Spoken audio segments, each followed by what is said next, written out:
सध्या लोकांकडे स्वतःचं असं काहीच नाही. रीलच्या दुनियेत आहेत, वेगळ्या वेगळ्या लोकांचं बघण्यात आणि त्यांचं कॉपी करून पुढे पाठवण्यातच ते धन्यता मानतात.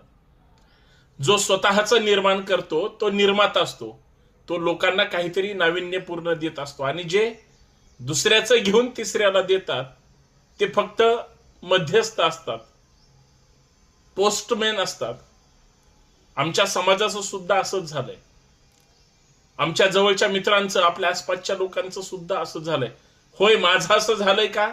अजिबात नाही. कारण मी दुसऱ्याचं कॉपी पेस्ट करत नाही आणि तिसऱ्याला मी कधीच वाईट त्या ठिकाणी बोलत नाही, पाठवत नाही किंवा सांगत नाही.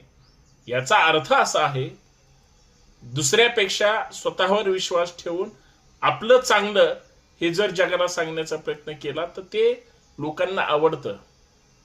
दुसऱ्याच्या जीवावर आपण नाही मोठं व्हायचं, स्वतःच्या जीवावर मोठं होण्याचा प्रयत्न करायचा, तरच लोक मोठं करतात.